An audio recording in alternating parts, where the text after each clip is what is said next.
la grabación.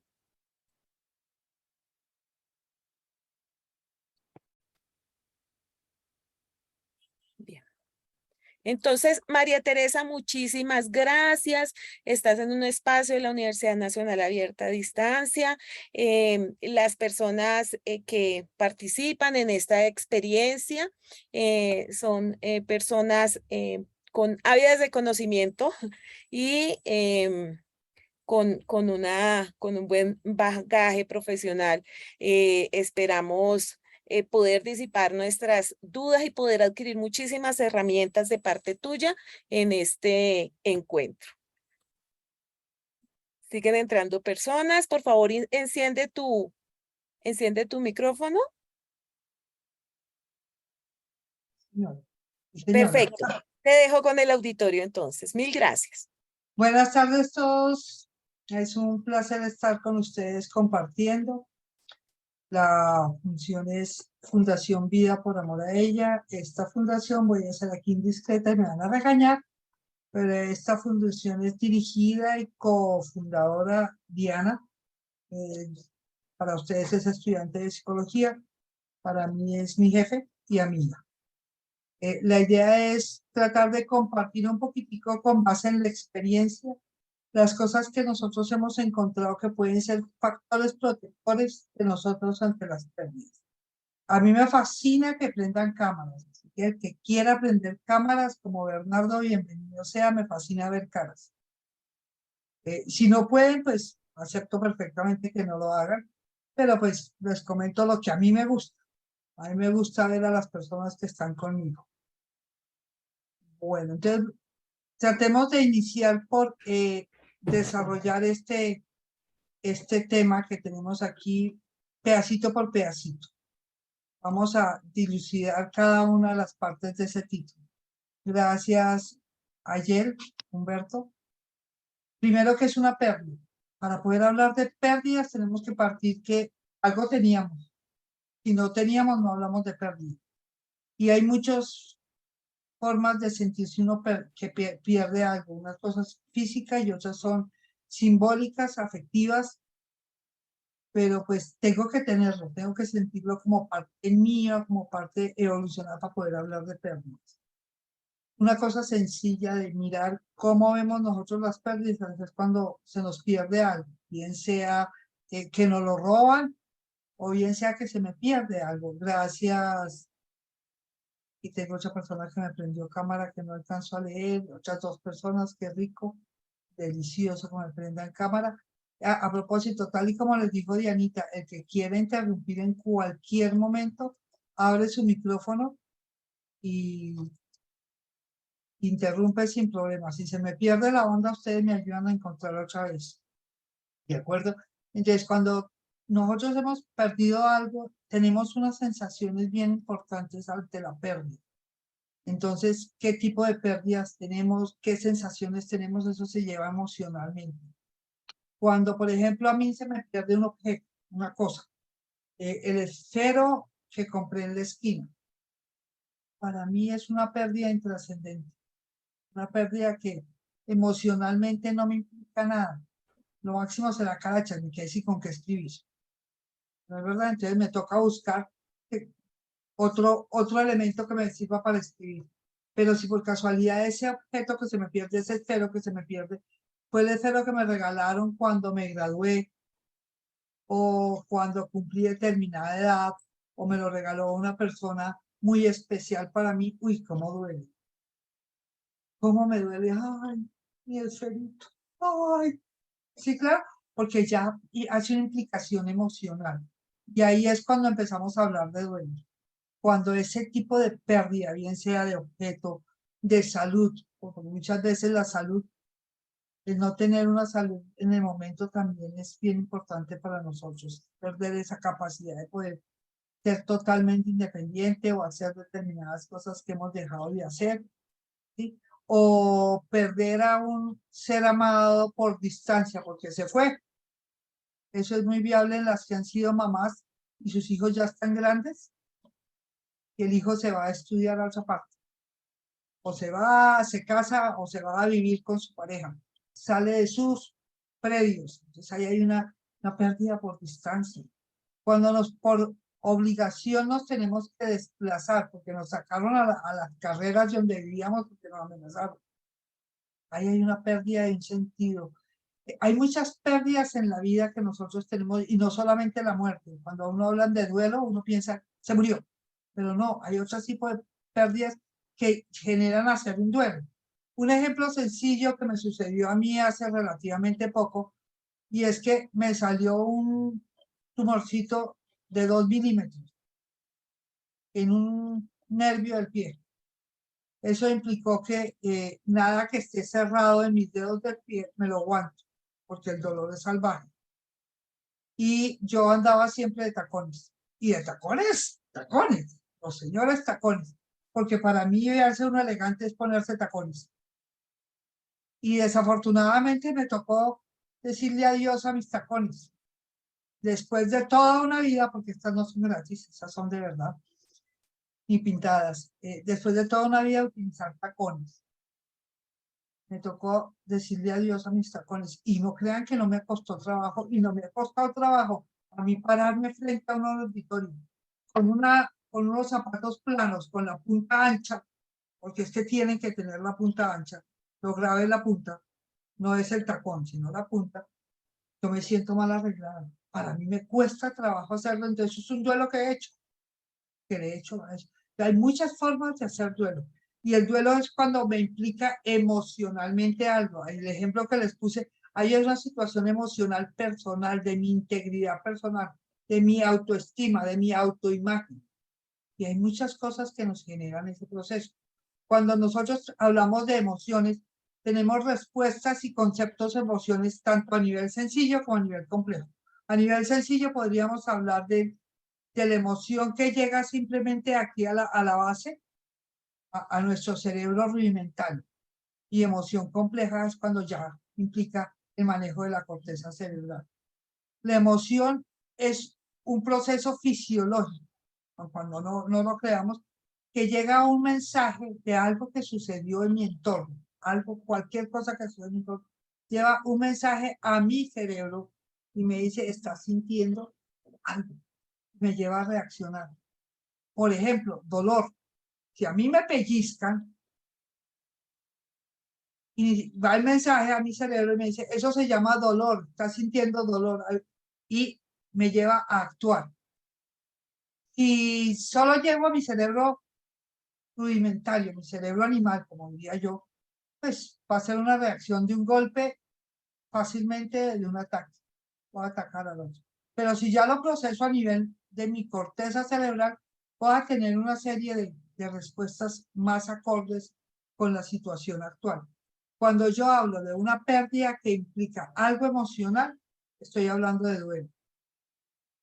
Y entonces vamos a entender el duelo. A mí me gusta mucho Freud. No sé ustedes qué opinan. Pero Freud es viejísimo, se llama historia patria, historia de la psicología, historia de la psiquiatría. Pero desde Freud se está hablando de duelo. Lo que pasa es que si habló y se dejó al lado, Freud hizo 2 libros de duelo. Y en su segundo libro cambió muchas concepciones de su primer libro y él la aclaró, porque en su segundo libro ya había muerto su papá. En el primer libro era totalmente una concepción teórica y en el segundo ya tenía una concepción, además de teórica, experiencial. Entonces, en resumen, yo traté de resumirlo, él lo considera como un proceso normal ante la reacción de una pérdida que implica una abstracción y expresión afectiva que impulsa un trabajo en construcción de una vida nueva. Es decir, coja la realidad, abstráigala, analícela, acepte la realidad tal y como es. No busque cambiarla porque ya no, ya es. Es muy difícil cambiar lo que ya sucedió. La pérdida se dio, que tiene una expresión afectiva que tengo que identificar, tengo que saber qué estoy sintiendo. Muchas veces ante la pérdida no sabemos ni siquiera qué está sintiendo. A veces está sintiendo rabia o incertidumbre o tristeza o todo junto. A veces siente uno también mucha mucha satisfacción de haber logrado lo que quiere. Y como se comportó, me siento contento porque pude dar lo que di. Entonces es esa parte para podernos expresar y es soltarlo. Porque todos ustedes creo que han escuchado decir que cuando no hablamos, el cuerpo habla por nosotros y eso es real. Y eso lleva a que nosotros activemos una situación de estrés, difícil, como es el concepto de duelo. Procesar un duelo es una situación difícil para cada uno de nosotros. Implica que nosotros hagamos una serie de protección. Y entonces aquí voy otra vez al título, factores de protección. ¿Es verdad? ¿Qué son los factores de protección? Entonces esas características, recursos, habilidades, elementos que tenemos nosotros y que nos ayudan a que nosotros estemos bien. Entendiendo entonces esos recursos como esa situación que me activa, que yo no me caiga emocionalmente, que no me vuelva papilla, que no me quede en el piso, sino que tenga la posibilidad de volverme a parar. Estoy viendo que me están entrando chat, permítame un minutico y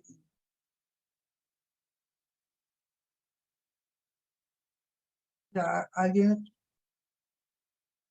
Buen día, este es un tema muy importante para mí. Hace 20 días perdí a mi abuelita y ha sido difícil, sobre todo para mi mamá. Sí, ese es un tipo de pérdida y es bien difícil, no es fácil enfrentar el perder por muerte a un ser amado.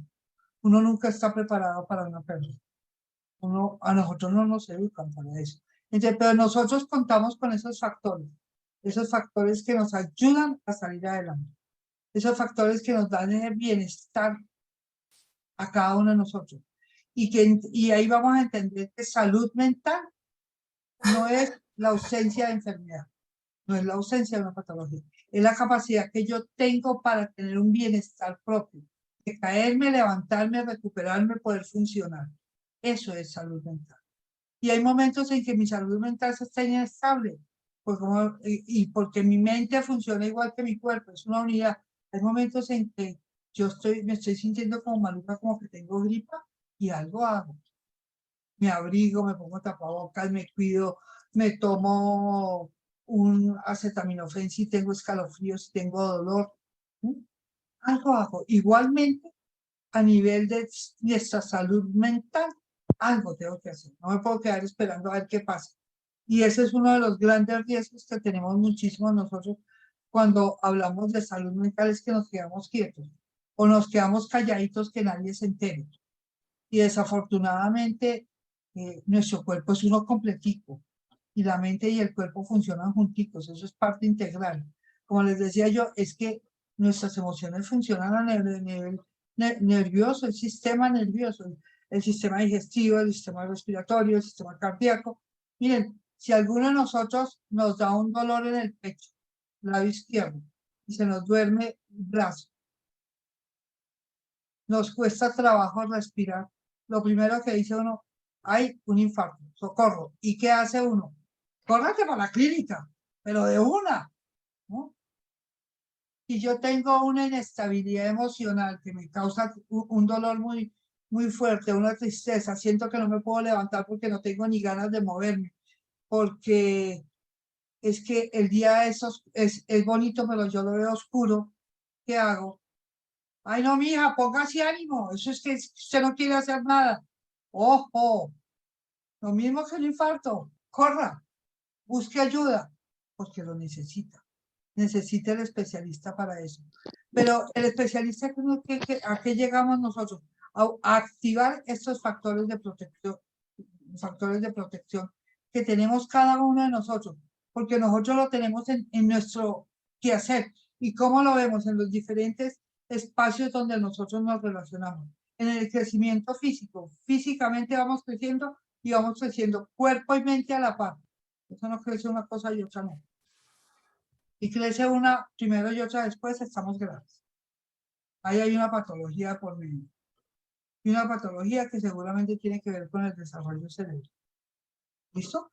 ¿Y que estoy hablando? Estoy hablando de cerebro, estoy hablando de cuerpo, de parte física. ¿Sí? Entonces, Una parte cognitiva, que es la capacidad que nosotros tenemos para conocer, para cognición, para pensar, para razonar. Una parte del lenguaje, nuestra posibilidad de hablar, de comunicarnos. Y el hablar no me estoy refiriendo solamente al lenguaje verbal. Yo al comunicarme, al hablar, estoy hablando también de otros tipos de lenguaje. El lenguaje que utilizan aquellas personas que son sordas es el lenguaje de señas. El lenguaje que utilizan los ciegos, que es verbal y braille. El lenguaje que utilizamos todos nosotros. ¿Por qué en estos momentos? Porque les decía yo que a mí me fascina ver caritas, porque es que sus expresiones faciales me dicen si sí o si no. Miren, si ustedes están así, yo digo, uy, está grave. María Teresa, pellizquese porque se le están durmiendo. ¿Sí? Pero si ustedes me hacen una sonrisa como me la está haciendo ahorita Karina, digo yo, la cosa no está tan mal. Voy por el camino, ¿no es verdad? Entonces, ese es importante, las expresiones, el movimiento de las manos, las piernas, los brazos. Nosotros hablamos con todo nuestro cuerpo. El desarrollo sensoriomotriz, la capacidad de sentir. Miren, y ese lo desarrollan mucho más unas personas que otras. Pongan a un persona vidente y a una persona ciega a caminar por una esquina. ¿Quién sabe más fácil que llegó a la esquina si le tapamos los ojos? El ciego. ¿Y por qué lo sabe? Porque siente el viento. Los videntes no hemos aprendido eso, no lo hemos desarrollado, porque como no lo necesitamos, ¿para qué lo desarrollamos? Pero si nosotros queremos, lo podemos desarrollar. Y desarrollar la capacidad de relacionarnos con los demás. Porque es bien, bien importante compartir con otras personas. Nosotros somos seres sociables por naturaleza. Y durante este proceso de duelo implican todas las áreas de nuestro desarrollo para poder salir adelante, para desarrollar esa capacidad y ponerlas en toda su potencialidad, ponerlas al máximo. Todo eso lo vamos adquiriendo poco a poco durante nuestra vida. Es decir, estos factores de protección son más débiles en los niños porque han vivido menos, más fuertes que nosotros, que hemos tenido ya un poco de años por delante, por no poner muchos más de 20, en que hemos tenido la posibilidad de empezar a crear y empezar a desarrollar cada uno de estos factores protectores de nuestro ser humano. Eso soy yo, María Teresa. Establezco 3 protectores básicos de salud mental, sin olvidar los 5 áreas de desarrollo. Los 3 factores que yo coloco están vinculados directamente a cada una de las áreas. Si los desmenuzamos cada uno, vamos viendo el corazón. Uno es la resiliencia, el otro yo lo llamo espiritualidad y el otro lo llamo longanimidad. Vamos a empezar por resiliencia. ¿Alguien sabe? Tengo por aquí, a mí me gusta preguntar, ¿tengo por aquí algún ingeniero mecánico que me ayude? ¿O ingeniero estructural? María Teresa, tenemos una manito levantada de Listo. Linda Ducuara. Linda, tiene la palabra. Abre el micrófono. Gracias, Anita. Hola, muy buenas tardes, doctora. Gracias por este espacio. Inicialmente, pues quería preguntar, si bien este tema de los contextos de pronto con lo del duelo, a veces pues me pregunto en circunstancias como tradicionales, veo que anteriormente siempre ha sido como esa dependencia emocional o esa situación de que un ser querido se va de nuestras vidas, y pues obviamente termina bloqueándonos emocionalmente. Sin embargo, pues a mi criterio yo sentiría que eh, cómo, cómo empezar a romper de pronto este tipo de estereotipos, porque siento que es como más un tipo de estereotipos, porque si vemos antiguamente la historia, eh, anteriormente nuestros antepasados lo que hacían era como hacer una adoración o como un ritual y esto ya era como algo de una despedida, inclusive no se veía como situaciones de tristeza o de nostalgia, pero pues como que llegaron como el tema de la televisión o como este tipo de circunstancias y nos montaron como la idea de que pues por cada ser querido que en algún momento se fuera, pues también tendríamos que actuar de esta manera y como que son tipos de conducta que veo que se van siendo repetitivas en un contexto social. Pero entonces es como más esa mi inquietud, tal vez, o no sé si es que estoy errónea en el conocimiento, pero pues aquí estaremos con la profesional que nos puede orientar. Muchas gracias. Linda. Mira, si tienes razón, estás hablando exactamente del duelo generalmente por muerte, pero cuando nosotros hacemos un duelo siempre tenemos unos rituales. ¿Qué pasa? Nosotros, desafortunadamente, nuestra cultura latina, de aquí se dejaría por fuera de pronto a México, somos negadores de la muerte, negadores de las pérdidas. Nosotros no queremos perder. Y cuando uno asiste a los rituales, a las funerarias, a la despedida de la persona, uno lo ve allá, es que al otro se le murió. Pero cuando me toca a mí, el viejo propio, la cosa se hace más complicada. Y sí hay diferentes culturas y diferentes formas, porque digo yo, elimino México, porque México tiene una cultura diferente de la muerte. México maneja la muerte de una manera diferente. Y ellos tienen, incluso ellos celebran el Día de los Muertos con bombas y platillos. Es diferente, aun cuando también tienen que hacer su duelo. Es decir, todos tenemos que hacer nuestro duelo. Y sí afecta mucho la situación cultural. Uno llega a la costa, aquí en Colombia, voy a la costa, y en la costa existen las lloronas. Todavía existen las lloronas. Pese a que ha pasado la televisión, la tecnología, pero las lloronas existen.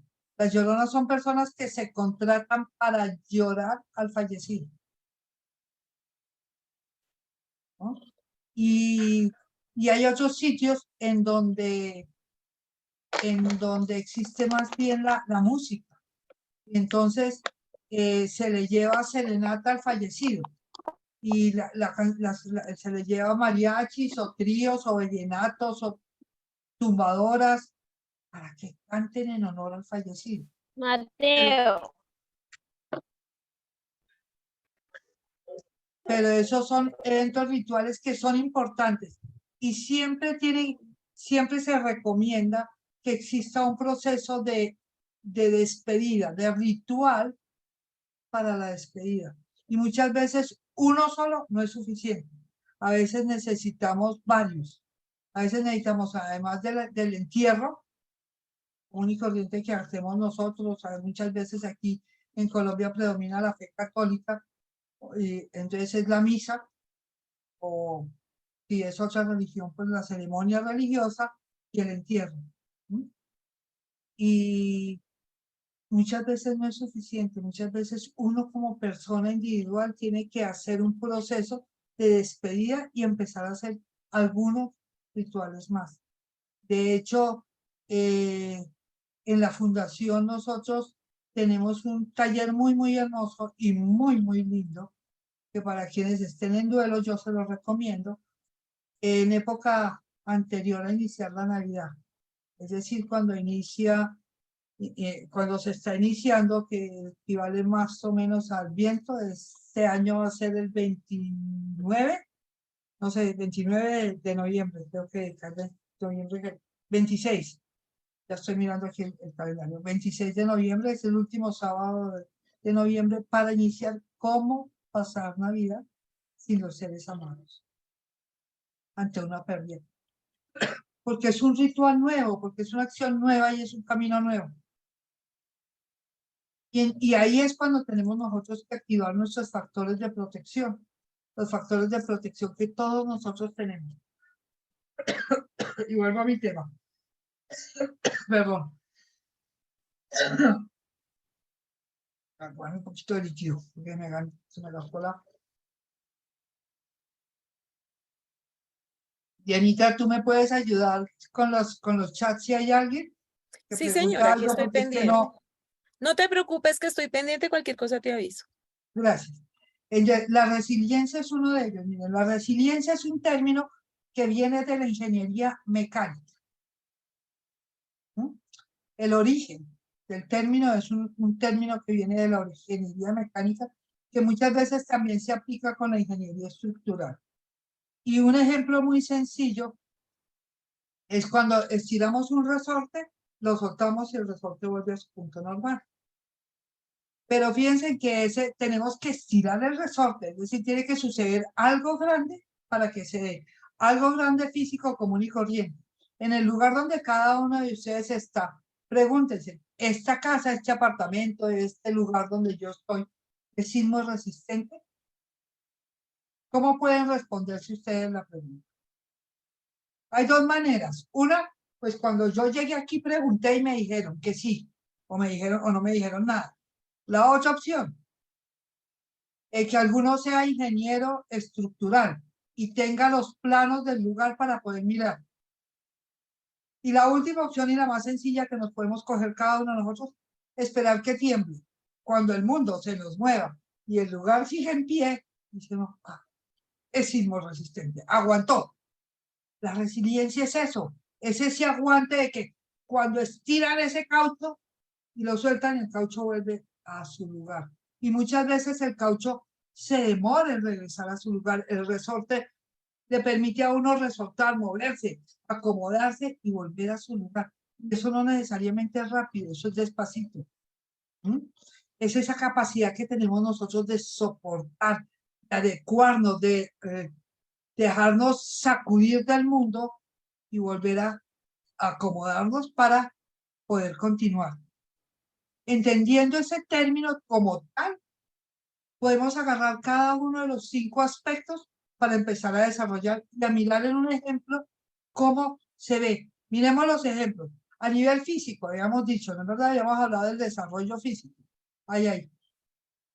¿Qué pasó? Se me fue el físico. Aquí está. Se me desordenó.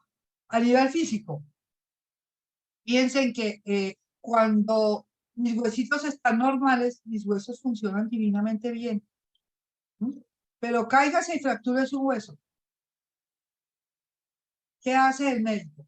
Coge y, si es un brazo, te inmoviliza el brazo, te pone un yesito y te dice, estése quieto, deje quieto ese pedacito. Y el huesito solito, nuestro cuerpo solito, comienza a crear como un callo, como una venta ahí en medio del sitio roto y se vuelve un turupe.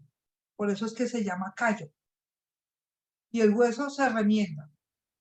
Y pueden quitar el yeso y después vuelvo a hacer fisioterapia para poder volver a mover mi brazo y todo el cuento y funciona divinamente. A mí este brazo se me partió por aquí con desplazamiento y todo y mi mano funciona divinamente bien. Mi hueso, mi cuerpo hizo las que tenía que hacer. Se acomodó, se selló y ahí hay un turupe. Y por ese turupe normalmente no se vuelve a partir. Porque ese turupe es más fuerte que el hueso mismo. Y esa es la resiliencia. La resiliencia no funciona cuando no se necesita. A mí sin necesidad de partirme un hueso no se me hacen turupes por los huesos y callos en los huesos. No, esa solo viene aquí a, venga para acá cuando se necesita. Y la resiliencia sí la usamos. A nivel comunicativo, también en la medida en que yo comparto con las otras personas, me comunico, voy creando esa etapa de sentirme seguro, de sentirme satisfecho. Y esto comienza desde la etapa gestacional, es decir, desde que estamos en la barriga de la mamá, ¿no? Desde que empezamos, porque lo primero que se forma en el ser humano es el sistema nervioso. El primer sistema que se forma es el nervioso. Ustedes pueden averiguarlo yendo a una anatomía de 8º grado fácilmente. El primer sistema que se forma es el nervioso. Y ese es el que cuando nacemos, el niño lo único que sabía hacer es tiene que llorar para poder respirar. Y él no empieza a saber quién es él y quién es la mamá. Eso poquito a poquito comienza a saber, bueno, mi mamá es esta, está mi mamá si mi mamá se va, me abandonó. Así sea, ir al baño y volver, ya se lo abandono para el niño. Pero él tiene que aprender a construir su sensación de seguridad, de enfrentar sus superaciones, de enfrentar sus pequeñas frustraciones. Permitir que un bebé llore es adecuado, no hasta que se le borre el ombligo, no vamos a exagerar, ¿verdad? Pero sí permitir que el bebé llore es importante, y permitir que el bebé empiece a caminar, empiece a funcionar solito. Miren, ha habido casos donde me dicen, no, es que el niño tiene 3 años y duerme con nosotros. Y yo, ¿cómo así? Óigame, el niño tiene que saber que su mamá está y su papá son distintos. De hecho, el bebé no debería dormir nunca con los papás. Nunca, nunca. El bebé debe aprender a dormir solito. En una cunita, en un Moisés, ahí al ladito de uno. Que uno tenga la mano y lo pueda tocar. Pero darle su independencia. Porque esa independencia también la van a necesitar los papás. Porque ustedes se imaginan tratar de tener una vida íntima con un bebé en el medio, creo que es imposible. Totalmente imposible. Y eso es importante para la pareja. Entonces también, y para el mismo bebé sentirse seguro, sentir que este es su espacio, su contexto, su vida, que puede tomar sus decisiones. Cada uno de nosotros tiene capacidad de una manera sencilla y simple. Entonces, esa parte de comunicar qué siento, qué pienso, cómo me voy, es soltar lo que está en mí y eso me va a dar elementos de seguridad, de superación de las situaciones de angustia y de miedo, ¿no? Y esa es parte importante de la resiliencia. La otra parte importante de la resiliencia es, mira, uno cuando hablan de factores de protección en salud mental le dicen, haga ejercicio. Claro, haga ejercicio. Ponga en práctica su capacidad de tomar decisiones, de ser libre, de moverse, de actuar, de pensar, de orientarse. Si yo estoy practicando algún deporte, tengo que estar orientada. El deporte que fuese, solo o acompañado. Tengo que orientarme en mi entorno. Tengo que respetar al otro. Porque vamos a suponer, vamos a jugar fútbol, baloncesto, que son, por ejemplo, deportes de contacto directo, de que van dos por un solo balón, ¿no? En un mismo punto, y tiene uno que respetar al otro, no puede uno llegar a cascarle al otro, porque entonces no funciona el deporte. Así sea su rival. ¿Sí? Y si por casualidad es un deporte que no tenga contacto también, requiere la libertad de tomar la decisión. Por ejemplo, si yo estoy jugando a voleibol y me llega el balón, yo tomo la decisión si me tiro al piso a contestar o levanto el pie o dejo que el balón o pierdo el punto. Son decisiones dentro de mi propio contexto que me ayudan a quemar hormonas para poderme desarrollar. Y quemar hormonas como la adrenalina cuando estamos tristes es importante. Cuando estamos en un duelo, por ejemplo, y tengo mucha rabia, porque eso es un sentimiento común en el duelo, sentir mucha rabia y la rabia se siente contra todo el mundo. Con el que hablando, por ejemplo, de un duelo de fallecimiento, que fue el que nos pusieron el ejemplo, con el que se murió porque se murió y me abandonó. Conmigo mismo porque comienzo yo misma a decirme, ¿será que si hubiera hecho debiera dejado de ser? Con el otro que está enfrente que nada que ver porque él pudo seguir su vida y yo no. Yo tengo que hacer cambios en mi vida. Entonces es un sentimiento que está muy, muy tonto. Y tengo que soltarlo porque si me quedo con mi sentimiento, la forma de decirlo, si sigo tragando sentimientos, aunque suene feo, pero la palabra exacta es tragar. Eso me va a hacer daño a mí. Me va a dar una úlcera, una gastritis, cualquier cantidad de cosas, me voy a caer, me van a bajar mis defensas, bueno, cada cuerpo se reacciona diferente. Yo tengo que soltarlo. Y el deporte, ¿cómo es de bueno para soltarlo? Miren, si yo tengo mucha rabia, agarre un balón y dele, si me gusta el fútbol, dele un buen patadón, pero con todo ese balón a meterlo en el arco. No necesito tener el arquero, simplemente póngale puntería y dele con toda. Me desahogo. O en otro caso, pares en un parque y pegue un alarido. Aquí estamos usando nuestra parte física, nuestras sensaciones motoras las estamos soltando y nos está permitiendo llevar una relación y estrechar lazos sociales. Si nosotros respetamos al otro, le podemos decir a su familia, aquí estoy bien y mi familia me va a entender. Si yo llego a pelear, pues voy a encontrar con quién pelear. Pero si yo aviso, doy un campanazo, siempre voy a tener una mano amiga que me va a decir, voy a entenderlo. Y es esa parte sensorial importante en cada uno de nosotros de manejar nuestro proceso de resiliencia. A nivel cognitivo, la parte cognitiva está ligada directamente con nuestro sistema nervioso, básicamente con las neuronas, es decir, con las células del cerebro.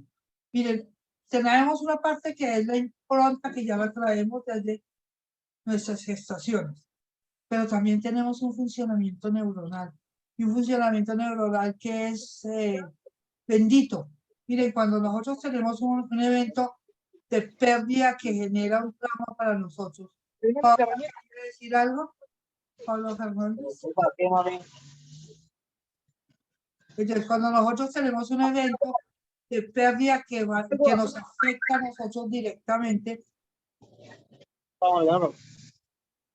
nos afecta a nosotros directamente esa sensación. Nuestro cerebro es tan sabio,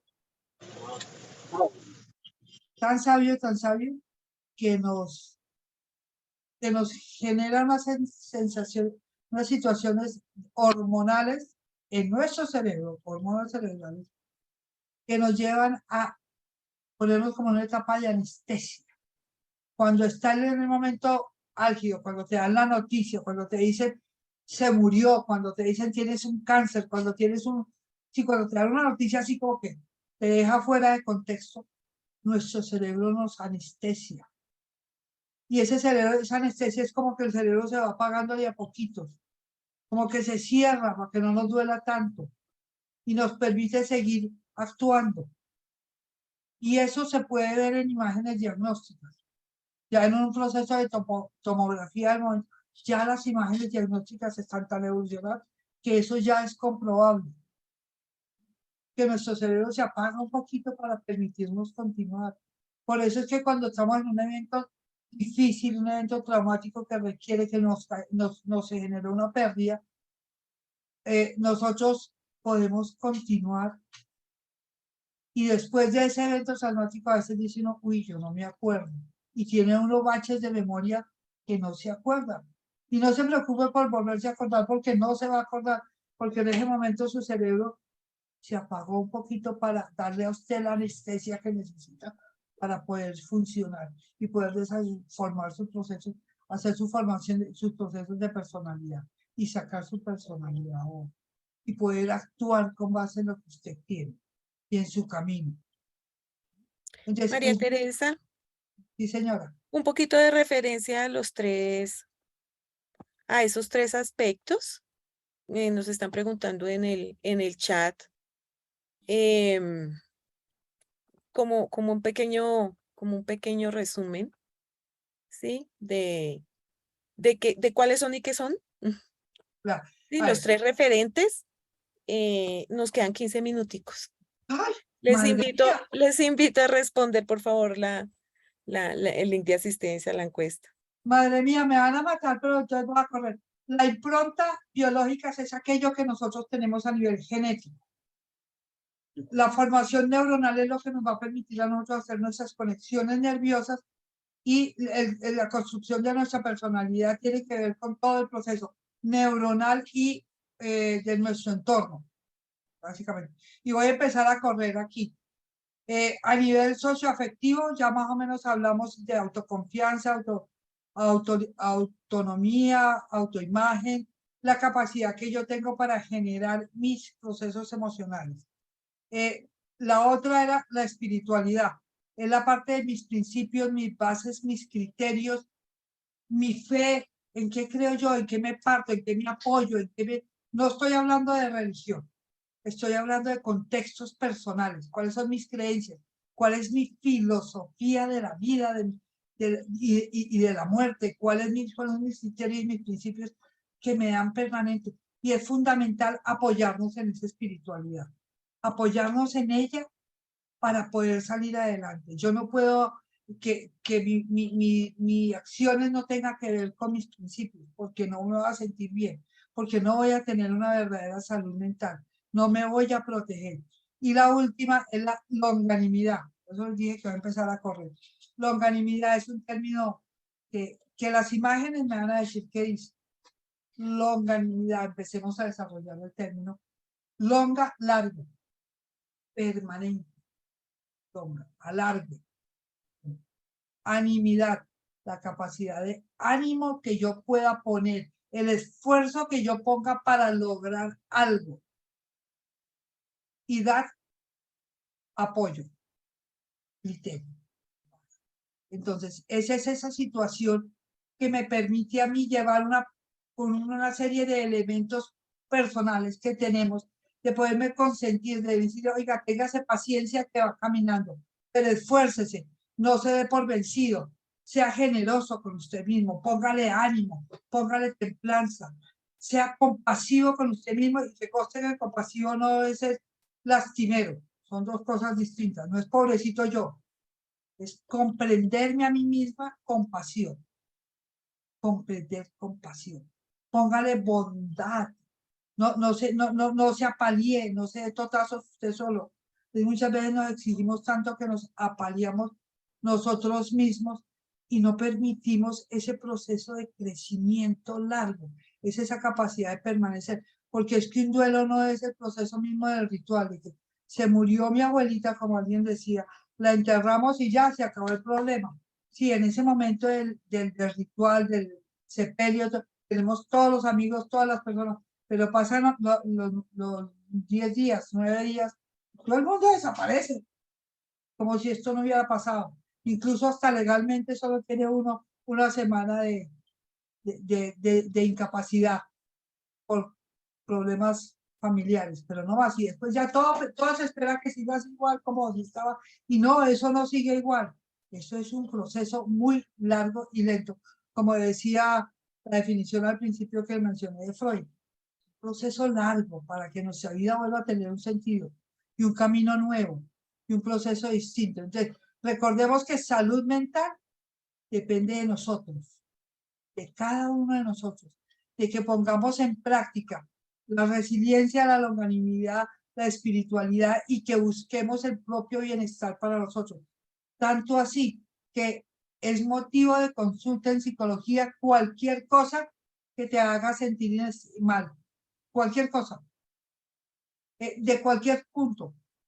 No necesita uno algo en especial, simplemente no estoy sintiendo el bienestar que quisiera sentir, con eso es suficiente. Y es motivo para buscar apoyo, para fallar, porque mi salud mental es ese bienestar, eso es que me siento bien conmigo mismo, de que puedo hacerlo.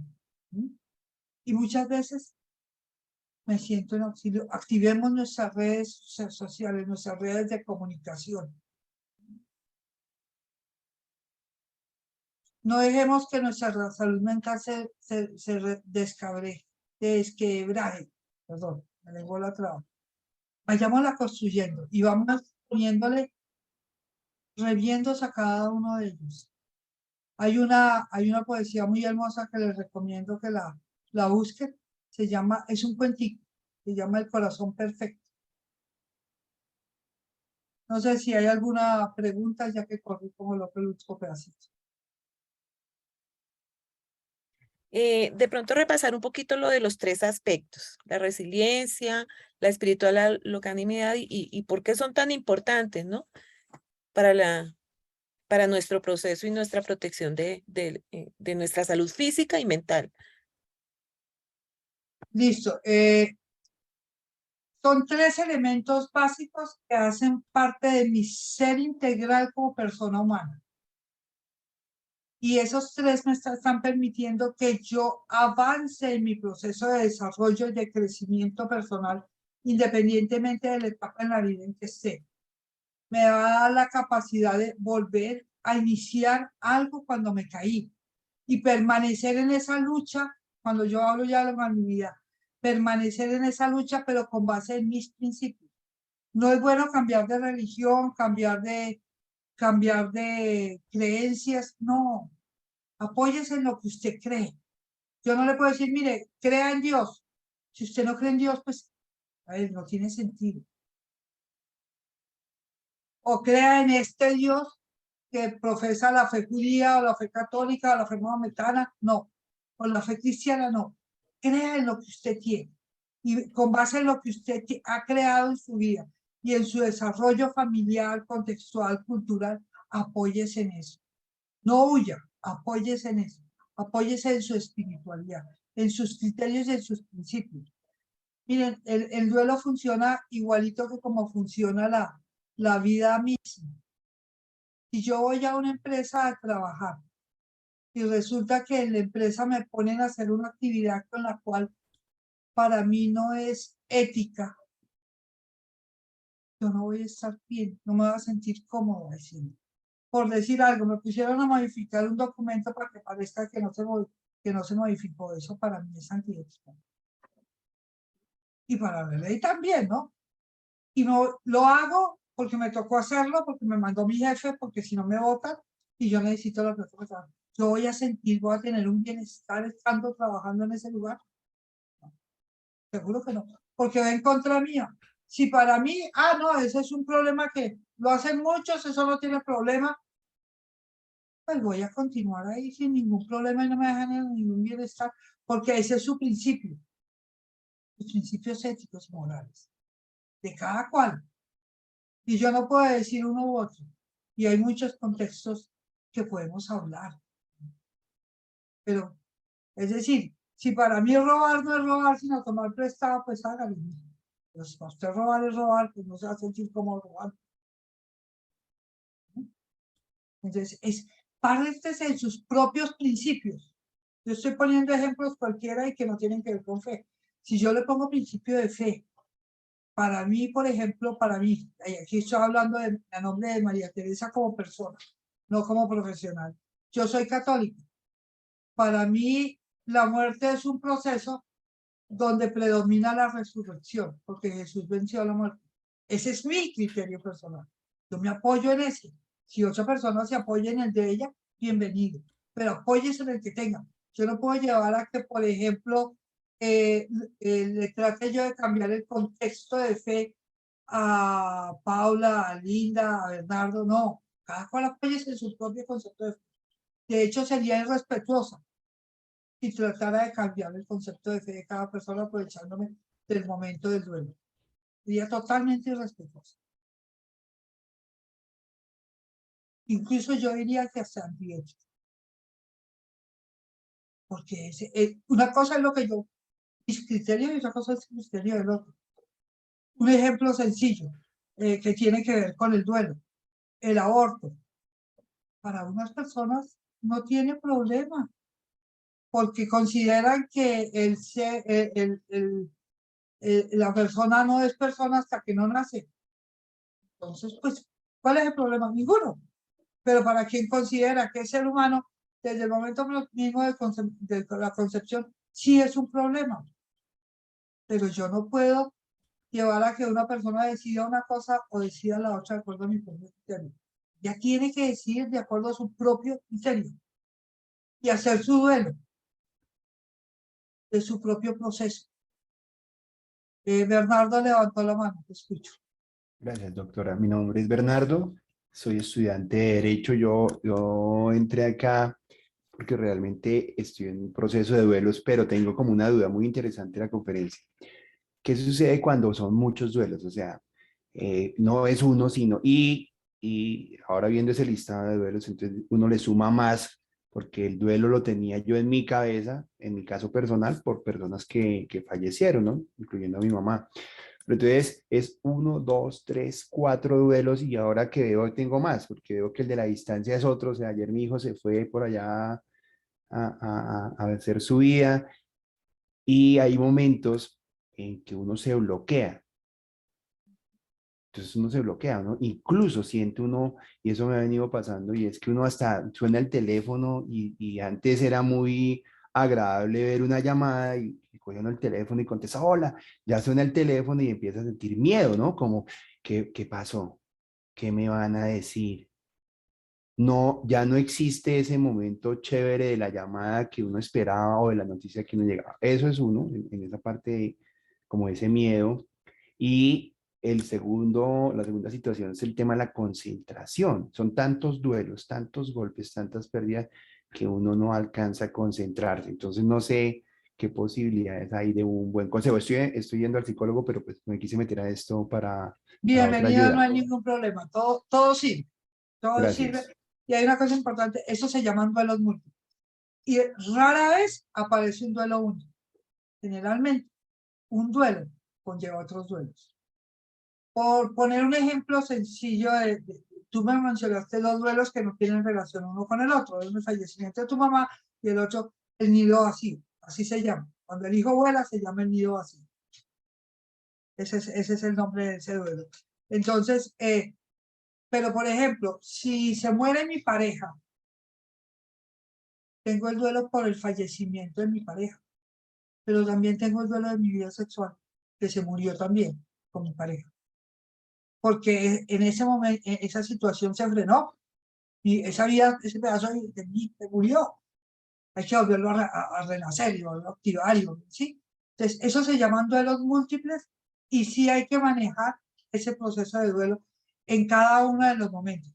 ¿Qué pasa? Cuando, por ejemplo, en este momento, tú acabas de decir, mi hijo se fue ayer, que tu hijo se haya ido lleva a que tu duelo por la muerte de tu mamá echara a reversa, porque se hace más sensible y más aparente, entonces se unen las dos cosas. Cuando uno tiene un duelo anterior relativamente cerca y aparece un nuevo duelo, es como si se unieran los dos duelos en uno solo. Y se hace una situación, como digo yo, unos huevos revueltos. ¿Sí? Que es importante trabajarlo y trabajarlo con cada uno de una manera específica y especial.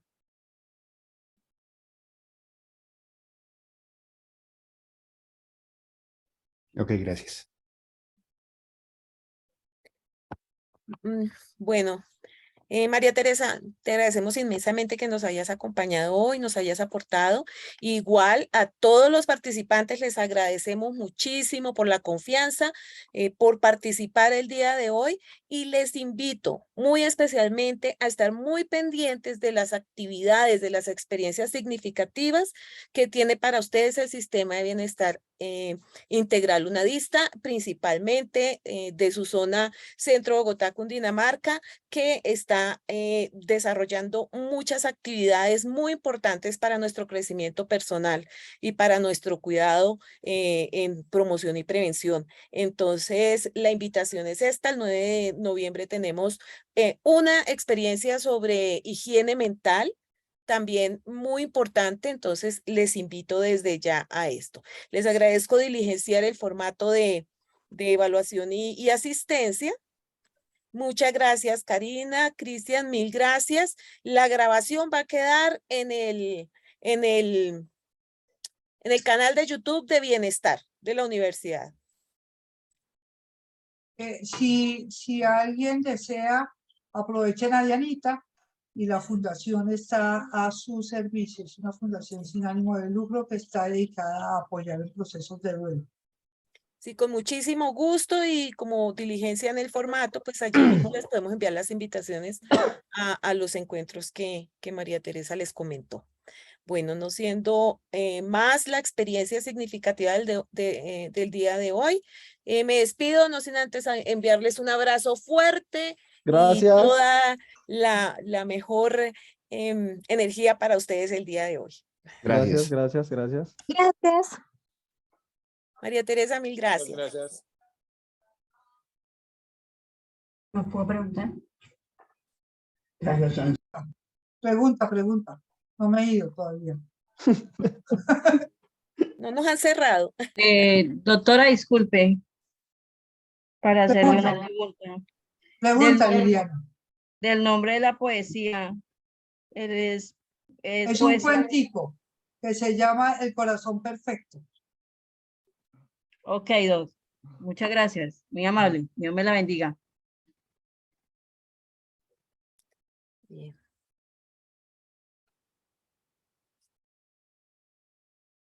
Se nos salió Yolanda.